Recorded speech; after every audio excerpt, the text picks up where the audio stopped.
വായിച്ചു കേട്ടതാകുന്ന വിശുദ്ധായ എവങ്കേലിയം ഭാഗം വിശുദ്ധ ലൂക്കോസിന്റെ സുവിശേഷം 16-ാം അധ്യായം 9 മുതൽ 18 വരെയുള്ള വേദഭാഗം. വിശുദ്ധ ലൂക്കോസിന്റെ സുവിശേഷം 16-ാം അധ്യായം 9 മുതൽ 18 വരെയുള്ള വേദഭാഗങ്ങളാണ്.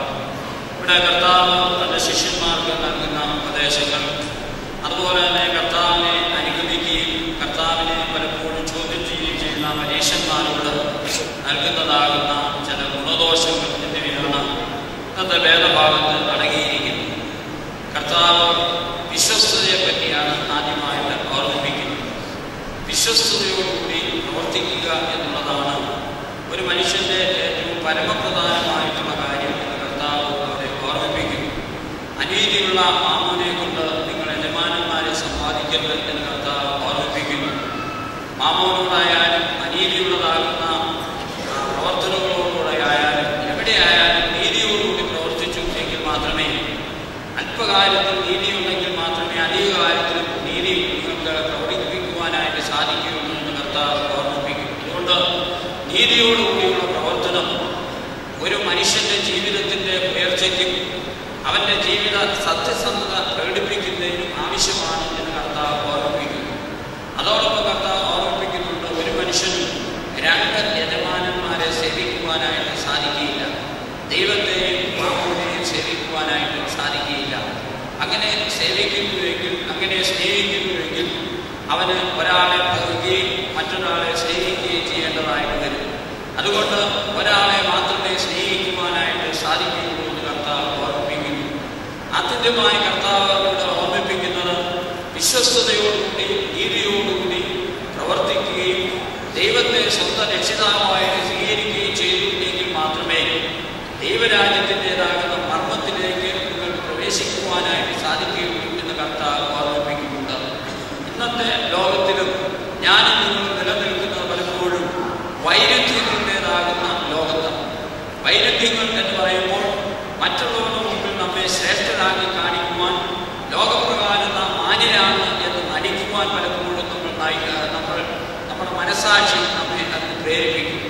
പക്ഷേ നമ്മുടെ ആന്തരികമാകുന്ന അവസ്ഥയിൽ പലപ്പോഴും ദൈവികമാകുന്ന പ്രമാണങ്ങളിൽ നിന്ന് നമ്മൾ അകന്നു പോകുവാനായിട്ട് പോയിക്കൊണ്ടേയിരിക്കുന്നു എന്നുള്ളതിന് യാതൊരു സംശയമില്ല.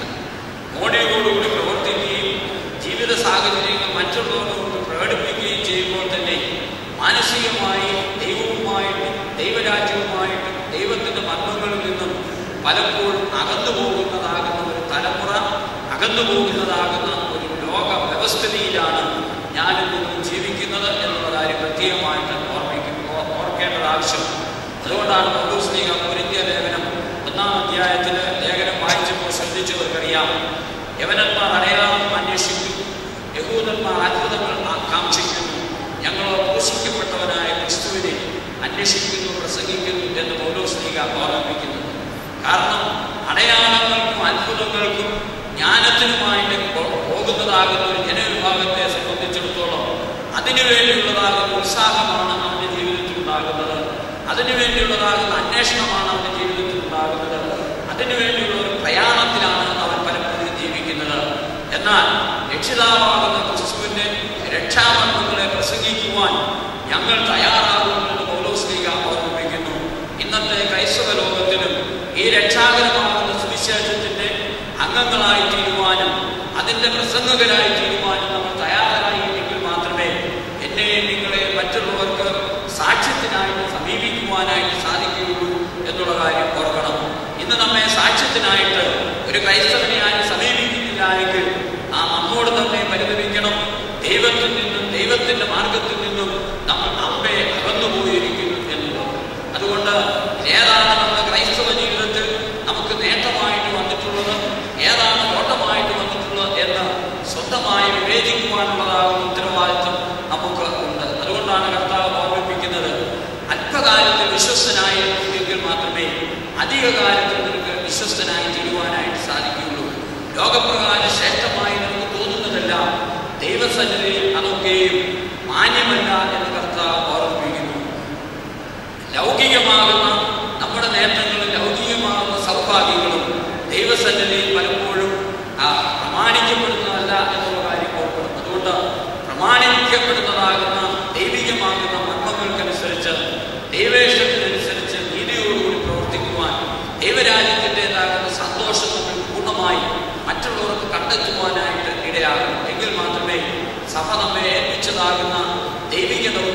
പൂർത്തിയാക്കുവാനായിട്ട് സാധിക്കുകയുള്ളൂ.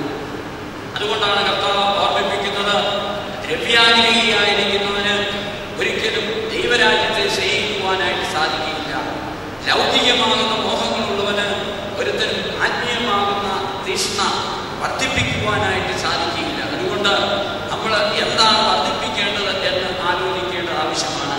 പ്രാർത്ഥനയുടെ ആത്മാവിൽ കൂദാശകളുടേതാകുന്ന ആ ആഭിമുഖ്യത്തിൽ ദൈവത്തിൻ്റെതാകുന്ന ആനന്ദത്തിൻ്റെതാകുന്ന ആ ആരാധനയെ നമുക്ക് ദൈവത്തിൻ്റെതാകുന്ന ആത്മീയത വർദ്ധിപ്പിക്കുവാനായിട്ട് സാധിച്ചുവെങ്കിൽ മാത്രമേ ദൈവരാജ്യത്തിന് കൊള്ളാകുന്നവരായി തീരുവാനായിട്ട് സാധിക്കുകയുള്ളൂ. അതുകൊണ്ട് ഈ ലോകത്തിൻ്റെതാകുന്ന കഷ്ടപ്പെടുന്നതെല്ലാം, ഈ ലോകത്തിൽ നമ്മൾ സമ്പാദിക്കുന്നതെല്ലാം അഴിഞ്ഞു പോകും എന്നതാണ് കർത്താവ് ഓർമ്മിപ്പിക്കുന്നത്. ലോകവും ലോകത്തിൻ്റെതാകുന്ന എല്ലാം അഴിഞ്ഞു പോകും, ദൈവത്തിൻ്റെ വചനങ്ങളോ അഴിഞ്ഞു പോവുകയില്ല എന്ന് കർത്താവ് ഓർമ്മിപ്പിക്കുന്നു. അതുകൊണ്ട് അഴിഞ്ഞു പോകാത്തതാകുന്ന, നീങ്ങിപ്പോകാത്തതാകുന്ന, നഷ്ടപ്പെട്ടു പോകാത്തതാകുന്ന ഒരു സമ്പാദ്യത്തിനു വേണ്ടി ഞാൻ നിങ്ങളും ഉത്സാഹിക്കേണ്ടത് ആവശ്യമാണ്. അതിനുവേണ്ടി പ്രവർത്തിക്കേണ്ടത് ആവശ്യമാണ്. കർത്തൃശിഷ്യന്മാർ മുതൽ സഭാപിതാക്കന്മാർ കാണിച്ചു തന്നതാകുന്ന മാതൃകകളും മാർഗങ്ങളും അത് തന്നെയാണ്. പലപ്പോഴും നമ്മുടെ ജീവിത സാഹചര്യങ്ങൾ, നമ്മുടേതാകുന്ന ആഗ്രഹങ്ങൾ, നമ്മുടേതാകുന്ന മോഹ സാഫല്യമില്ലായ്മയൊക്കെ പലപ്പോഴും ഇതിൽ നിന്ന് നമ്മളൊക്കെ വ്യതിചലിച്ചു പോകുന്നു എന്നുള്ളതാണ്. നല്ല സത്തയിൽ നിന്ന് നമ്മൾ പലപ്പോഴും നഷ്ടപ്പെട്ടവരായിത്തീരുന്നു എന്നുള്ളതാണ്. അതുകൊണ്ട് നഷ്ടപ്പെടുന്നതാകുന്ന ആത്മീയതയല്ല, നേടിയെടുക്കുന്നതാകുന്ന ആത്മീയതയെ വർദ്ധിപ്പിക്കുവാനായിട്ട് ഇടയാകണം. അത് എൻ്റെ ആത്മീയത വർദ്ധിക്കണമെങ്കിൽ ഞാൻ തന്നെ ആഗ്രഹിച്ചുവെങ്കിൽ മാത്രമേ സാധിക്കൂ. എൻ്റെ ആത്മീയതയെ വർദ്ധിപ്പിക്കണമെങ്കിൽ ഞാൻ തന്നെ അതിനുവേണ്ടി ഉത്സാഹിച്ചുവെങ്കിൽ മാത്രമേ സാധിക്കൂ. ഇത് ഓരോരുത്തരുടെയും ജീവിതത്തിൽ പാഠമാകേണ്ടതാണ്. അതുകൊണ്ട് കർത്താവ് നമ്മെ ഓർമ്മിപ്പിക്കുന്നു, നീ നിന്നെ തന്നെ വിവേചിക്കുക.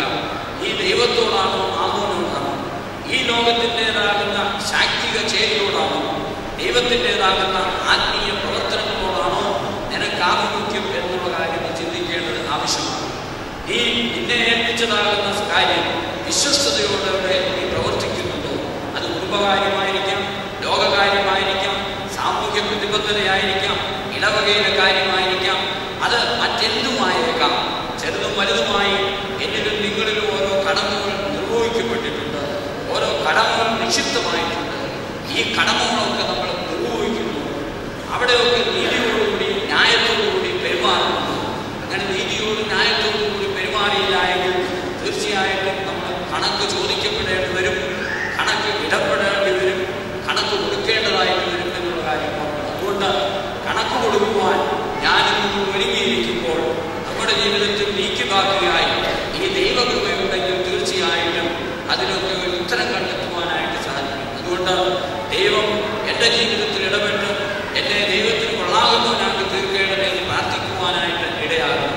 നീതിയോടുകൂടി ലോകത്തെ പരിപാലിക്കുവാൻ, നീതിയോടുകൂടി എനിക്ക് തന്നിട്ടുള്ളതാകുന്ന ആ അനുഭവങ്ങളെ മറ്റുള്ളവർക്ക് സമ്പാദിച്ചു കൊടുക്കുവാൻ, ദൈവരാജ്യത്തിന് വേണ്ടി പ്രവർത്തിക്കുവാൻ എന്നെ ഒരുക്കിക്കൊള്ളണമേ എന്ന് രണ്ടാമതായിട്ട് പ്രാർത്ഥിക്കുവാനായിട്ട് ഇടയാകണം. ഈ ലോകത്തിൻ്റെതാകുന്ന ശക്തികളിലല്ല, ദൈവത്തിൻ്റെതാകുന്ന